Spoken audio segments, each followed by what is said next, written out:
राधे राधे दोस्तों। आज की कहानी है जाटनी का मुक्का।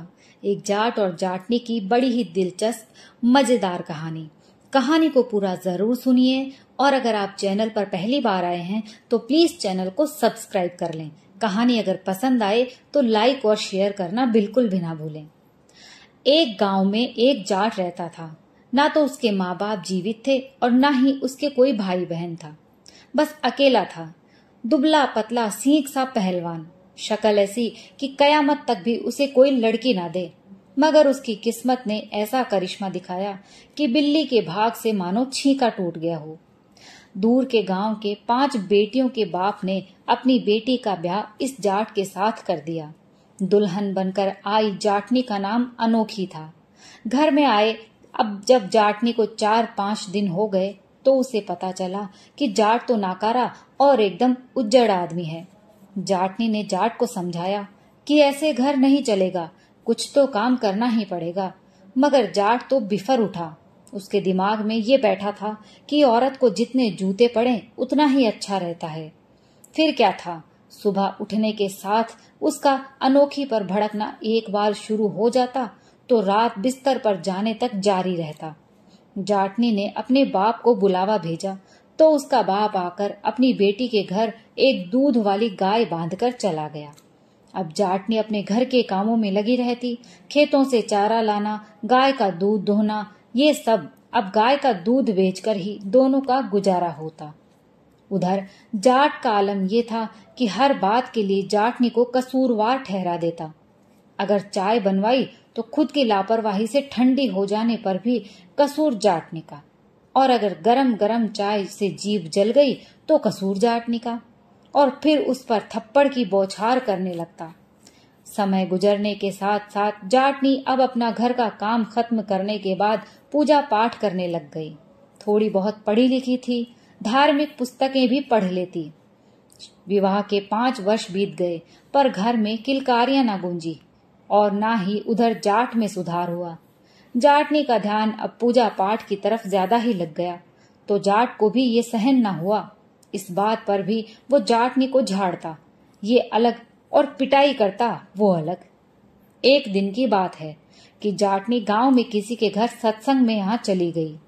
जब घर आई तो जाट ने जाटनी की ऐसी खबर ली कि बेचारी का अब पूजा पाठ से भी मन हट गया। अगले दिन उसने नहा धोकर दीपक जलाया और हाथ जोड़कर रोती रोती भगवान से कहने लगी, आज के बाद मैं कभी पूजा पाठ नहीं करूंगी, ना ही मैं तुम्हारा नाम लूंगी। क्या मैं ऐसे ही मर जाऊंगी इस अनाड़ी से मार खाते खाते? कब मेरी सुनोगे भगवान? अब भगवान तो भगवान ठहरे, पिघल जाएं तो एक पल में और ना पिघलें तो कयामत तक ना पिघलें। अचानक से सामने प्रकट हो गए और बोले, तुमने हमें याद किया अनोखी। जाटनी पहले तो आंखें फाड़कर भगवान को देखने लगी, फिर बड़े भोलेपन से पूछने लगी, तुम भगवान हो? क्या सच में भगवान?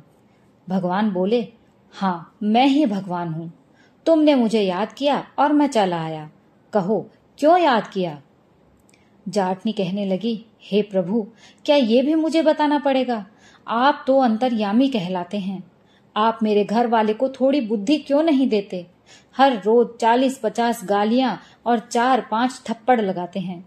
अगर जुबान से ये भी पूछा कि गलती क्या है? हमारे ब्याह को 5 वर्ष बीत गए हैं पर मेरी गोद अभी भी सूनी है।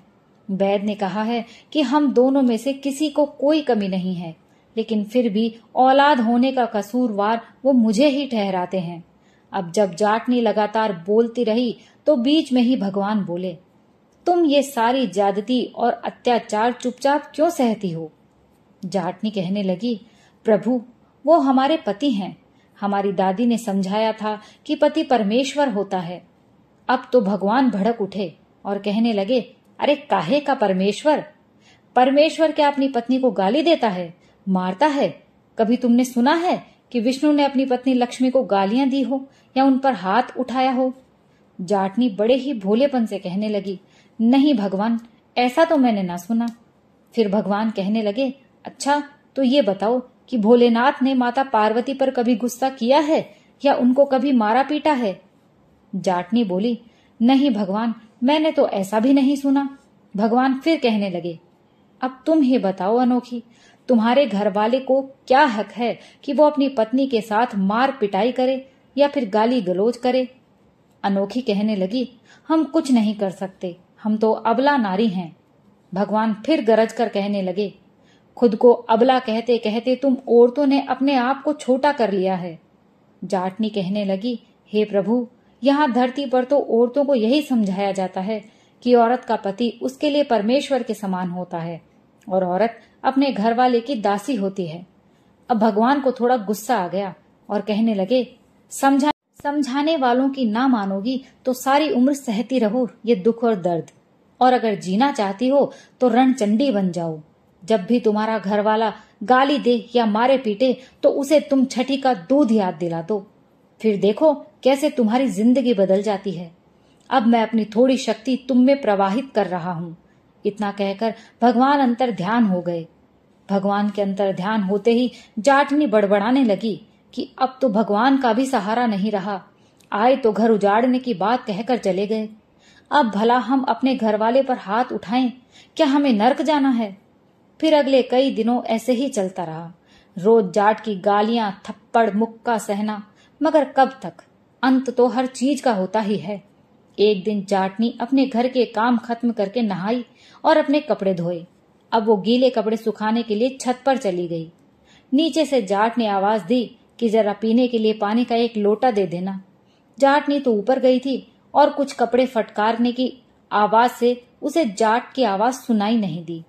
इसी तरह जाट ने 4-5 आवाजें लगाई, मगर जाटनी को कुछ सुनाई नहीं दे रहा था। फिर क्या था, जाट अपना लठ लेकर ऊपर पहुंच गया और जाटनी के बाल पकड़कर कहने लगा, घंटे भर से चिल्ला रहा हूं, पीने का पानी दे दो, सुनाई नहीं देता क्या। जाटनी चिल्लाकर कहने लगी, अरे बाल तो छोड़िए, अगर पानी पीना था तो ले लेते, जरा इतनी ऊपर भी चढ़ के आए हैं, क्या मटके से पानी नहीं पी सकते थे, और घंटे भर पहले तो मैंने तुम्हें पानी दिया ही था जब तुम अपना हुक्का गुड़गुड़ा रहे थे। इतना बोलने के साथ ही जाट ने अपना लठ उठाया तो जाटनी ने अपना बचाव करते हुए एक हाथ से तो लठ को पकड़ लिया और दूसरे हाथ से जाट के मुंह पर एक मुक्का जमा दिया। मुक्का सीधा जाट के जबड़े पर लगा, जिसमें आगे के 2 दांत खटा खटा कर टूट गए। जाट बौखला गया। जाटनी ने जाट को धक्का दे दिया ताकि वो थोड़ा दूर हो सके और वो जल्दी से नीचे चली जाए, मगर जाटनी ने जैसे ही जाट को धक्का दिया, जाट सीधे नीचे गली के कीचड़ में जा गिरा, वो भी औंधे मुंह। जाटनी अब तो घबरा गई कि ये क्या हो गया, मैं तो अपना बचाव कर रही थी, हे प्रभु ये क्या हो गया। ये बोलते बोलते जाटनी नीचे भाग गई। इतने में सीढ़ियों पर फिर भगवान खड़े मिले और जाटनी को बोले, अनोखी क्या हो गया है, क्यों गला फाड़ रही हो। जाटनी बोली, गला ना फाड़े तो क्या करें, आज पहली बार हमने गलती से अपने भरतार के मुंह पर मुक्का मार दिया और उसके 2 दांत टूटे तो टूटे, लेकिन वे तो नीचे जा गिरे, पता नहीं जिंदा बचे भी हैं या नहीं। भगवान कहने लगे, अरे मुक्का थोड़ा धीरे मारना था और धक्का भी धीरे देना चाहिए था, हमने कहा था कि हम तुम्हें अपनी थोड़ी शक्ति दे रहे हैं। जाटनी कहने लगी, हम में ताकत ही कहाँ है, हमने तो धीरे ही मारा था, वो तो आपकी शक्ति ने हमारे भरतार के 2 दांत तोड़ दिए और ना जाने कितनी चोटें आई होंगी। हटो हमारे आगे से, हमें उनको देखने के लिए नीचे जाना है। भगवान कहने लगे, इतनी चिंतित क्यों हो रही हो अनोखी, उनके लिए, फिर वो तुम्हें गालियां देगा। जाटनी बोली, हम गालियां खाने को राजी हैं और मार भी खा लेंगे, अब तो आदत हो गई है उनको झेलने की, खुशी खुशी झेल लेंगे, पर उनके बिना नहीं रह सकेंगे। अब अनोखी भगवान के पास से होकर नीचे भागी और गली में वहीं जा पहुंची जहां कीचड़ में जाट गिरा पड़ा था। वहां कीचड़ में पड़े पड़े जाट महाराज टस रहे थे। जाटनी सुबक सुबक कर कहने लगी, अजी इसमें हमारी कोई गलती नहीं, ये सब भगवान का किया धरा है। जाट फिर कहने लगा, अनोखी हमें निकालो, कोई देखेगा तो क्या कहेगा। जाट के मुंह से जाटनी ने आज अपना नाम पहली बार सुना तो खुशी के मारे खिल उठी और बिना हिचकिचाहट के कीचड़ से जाकर एक झटके के साथ जाट को निकाल लाई। जाटनी ने उसे घर लाकर नहलाया धुलाया और फिर कहने लगी, देखो देखो अगली बार से। ये सुनते ही जाट को गुस्सा आ गया, लेकिन अचानक वो होश में आया और फिर कहने लगा, आज से तुम जो कहोगी वही मैं करूंगा, पर आगे से ऐसा नहीं करना। तुम्हारे मुक्के ने तो मुझे दिन में तारे दिखा दिए। अब जाट और जाटनी प्रेम पूर्वक रहने लगे थे। साल भर के बाद उनके घर में एक नन्हा मेहमान भी आ गया था। दोस्तों, ये कहानी यहीं समाप्त होती है। अगर आपको पसंद आई हो तो लाइक और शेयर करें, और अगर आप मेरे चैनल पर नए हैं तो प्लीज चैनल को सब्सक्राइब कर लीजिए। कहानी सुनने के लिए आप सभी का बहुत बहुत धन्यवाद।